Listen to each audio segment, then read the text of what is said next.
자, 저희 티타임즈 컨텐츠를 꾸준히 보신 분들이라면 이제 익숙하실 경영자죠. AMD의 리사수 CEO입니다. 리사수는 앞으로 10년 동안 반도체 시장이 유례없는 호황을 맞을 것이다 라고 말했는데요. 인공지능 시대, 5G 시대를 맞으면서 반도체 수요가 급증하고 있기 때문입니다. 시장이 커진 만큼 이를 장악하기 위한 전쟁도 격렬해지고 있는데요. 최근 AMD가 이 전쟁에서 앞서가기 위한 무기를 손에 넣었다고 합니다. 이 소식과 함께 반도체 시장에서 펼쳐지는 삼국지에 대한 이야기를 소개하려 합니다. 최근 반도체 시장에 큰 규모의 M&A 소식이 있었습니다. AMD가 자일링스를 350억 달러, 약 하나로 39조 원에 인수한다고 지난 10월 27일에 발표했습니다. 자일링스는 1984년 미국에서 창업한 반도체 회사입니다. AMD, 엔비디아와 같이 반도체 생산 없이 설계만 전문으로 하는 팹리스 기업이고요. 2019년을 기준으로 연매출 30억 달러, 전 세계 반도체 업체 중에서는 6위에 해당하는 위치입니다. 자일링스는 반도체 중에서도 FPGA 반도체를 전문으로 생산하는 업체인데요. 이 반도체를 세계 최초로 개발한 회사입니다. 덕분에 아직까지 시장 점유율 54%로 1위를 기록하고 있습니다. 여러분에게 조금 생소한 반도체일 텐데요. 이 부분에 대해서는 제가 다시 한번 자세히 설명을 드리도록 하겠습니다.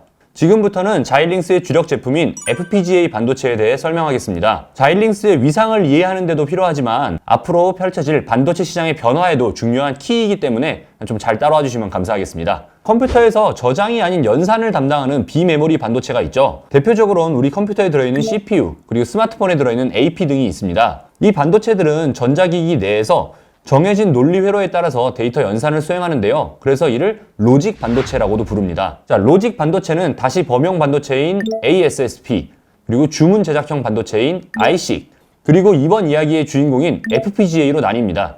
자, 이거를 의류 시장에 한번 제가 비유를 해볼게요. ASSP는 일반적인 체형에 맞춰 사이즈별로 다양하게 나오는 기성복이라고 생각하시면 됩니다. 적당한 가격에 적당한 품질이죠. 옷 자체의 디자인을 구매한 뒤엔 바꿀 수가 없지만 구입한 뒤에 자유롭게 코디해서 입으면 됩니다.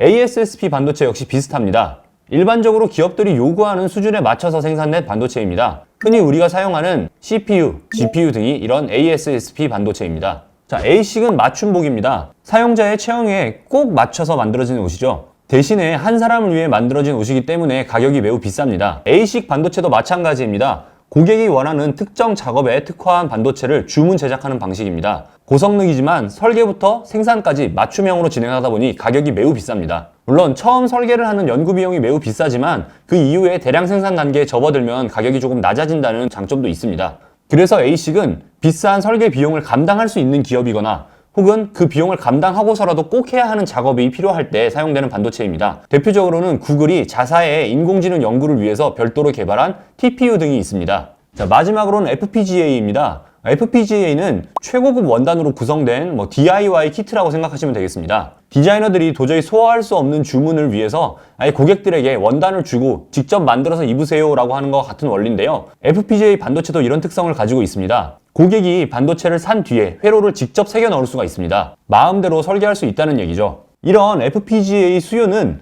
몇몇 분야에 좀 집중이 되어 있는데요. FPGA 특성과 함께 맞춰서 제가 설명을 하겠습니다. 첫 번째는 커스터마이징입니다. 원하는 성능의 반도체를 마음대로 설계할 수 있는 것이 FPGA 반도체의 특징이라고 제가 설명을 드렸죠. 그래서 FPGA는 범용 반도체로는 수행할 수 없는 높은 수준의 연산 능력이 필요하지만 맞춤형 반도체를 만들기에는 좀 부담이 되는 상황에서 많이 이용이 됩니다. 대표적인 분야가 항공, 우주, 방위산업입니다. 수요가 제한되어 있지만 고성능의 반도체가 필요한 영역이죠. 같은 이유로 최근 5G 영역으로 넘어가고 있는 통신 장비에서도 FPGA가 많이 사용이 되고 있습니다. 고성능의 프로토타입 반도체를 설계해보려는 목적인데요. 현장에서도 반도체 논리 구조의 재수정이 가능하고 초기 개발 비용이 낮기 때문에 이런저런 실험을 해보기에 굉장히 적절합니다. 하지만 이런 경우에는 기술이 좀 완성 단계에 접어들게 되면 대량 생산을 위해서 ASSP나 ASIC으로 전환하는 경우가 좀 많이 있습니다. FPGA의 또 다른 특징은 반도체의 회로를 얼마든지 다시 그려넣을 수 있는 재프로그래밍입니다. 그래서 FPGA는 빠른 속도로 기술이 발전 중인 데이터 센터 혹은 자율주행 시장에서도 적극적으로 활용되고 있습니다. CPU나 GPU로 구성된 데이터 센터는 처리 용량을 늘리려면 더 많은 칩을 이어붙여야 합니다. 공간 문제도 있지만 발열이나 전력 소모도 늘어나죠.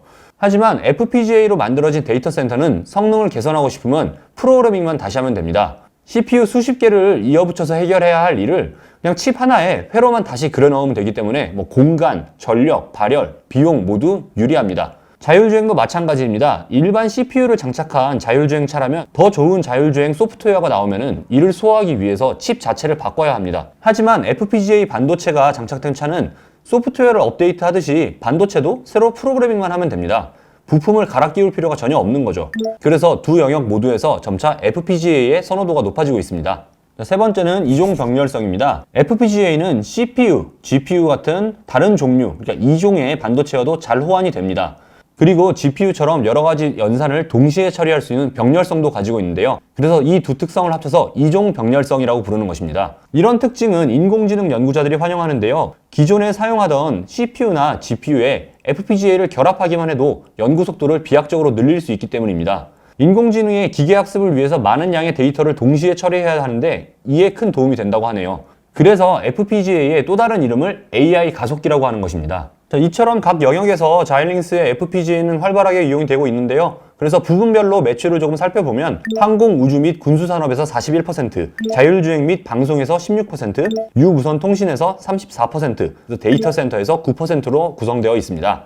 AMD의 자이링스 인수가 어떤 시너지를 낼지도 한번 알아봐야겠죠. 자, 첫 번째는 연구개발 비용과 역량 확대입니다. 자이링스에는 약 13,000여 명의 개발자들이 근무하고 있다고 하는데요. 이번 인수로 AMD는 업계 최고의 연구 인력들을 확보했습니다. 그리고 이번 인수로 연매출 70억 달러 규모였던 AMD는 연매출 110억 달러가 넘는 체급으로 성장했는데요. 덕분에 추가적인 R&D 비용을 집행할 수 있는 여력이 생겼습니다. 시장에서는 AMD가 R&D 비용을 현재의 2배 수준 이상으로 늘릴 것으로 관측하고 있습니다. 자, 그리고 AMD가 원래 생산하던 CPU와 자이링스의 FPGA의 시너지도 기대가 되고 있습니다. 몇 년 전까지만 해도 데이터 센터와 인공지능 연구에서는 개별 칩에 요구되는 연산의 난이도가 증가하고 이에 대응해서 개별 칩의 성능을 높이는 방식이었습니다. 하지만 GPGPU의 개념이 등장하면서 개별 칩의 성능은 조금 낮추더라도 이 칩들을 연결을 해서 동시에 수많은 연산을 진행하는 방식으로 이를 해결하기 시작했는데요. 그래서 이 시장에서 인텔과 엔비디아가 치열하게 전투를 벌이고 있습니다. 엔비디아는 GPGPU를 이용해서 서버와 데이터 시장을 공략하고 있고요. 이에 맞서는 인텔은 서버용 CPU인 제온 시리즈에 2015년에 인텔이 인수한 또 다른 FPGA 업체인 알테라의 기술을 덧보태서 다양한 포트폴리오를 제공하고 있습니다. 이제 AMD도 자이링스의 손을 잡고 AMD의 서버용 CPU인 에픽 시리즈에 자이링스의 FPGA 기술을 덧붙이면 완벽한 포트폴리오의 제공이 가능해지죠.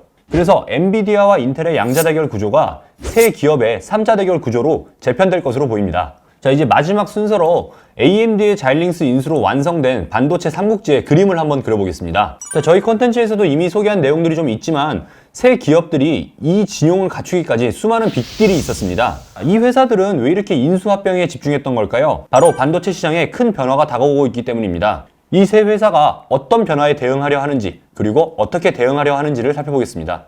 이 변화에 대해서는 미국의 정보기술연구회사 가트너가 내놓은 이 그래프를 한번 보면서 설명을 드릴게요. 자, 첫 번째 파도, GPU의 시대입니다. AI의 학습과 추론, 데이터 센터 영역에서 GPU의 영향력이 절대적인 것을 보실 수가 있습니다. 스마트폰과 같은 엣지 디바이스 영역에서는 ASSP, 즉 범용의 일반 반도체가 활용되고 있는 것을 볼 수가 있죠. GPU가 이렇게 활용되는 이유는 너무 많이 설명을 사실 드렸죠. CPU에 비해서 낮은 전력으로 같은 성능을 낼 수 있고 더 많은 연산 능력이 필요하면 GPU를 가져다 붙이기만 하면 되니까요. 하지만 가트너는 이 GPU의 시대가 2021년, 길어도 2022년이면은 정점을 찍고 하락할 것으로 전망합니다. 또 다른 물결이 밀려오고 있기 때문이죠. 가트너는 2025년, 지금으로부터 한 4년 정도가 지나면 맞춤형 반도체, 즉 ASIC의 시대가 올 것으로 전망합니다. 인공지능 기술이 무르익으면 더 이상 테크 기업들이 지금처럼 엔비디아의 GPU를 이용할 것 없이 자사 제품이나 서비스에 꼭 맞는 칩 생산에 나설 것이라는 전망입니다. 그래서 그래프처럼 ASIC이 데이터 센터부터 엣지 컴퓨팅까지 모두 장악할 것으로 보입니다. 알테라를 품은 인텔,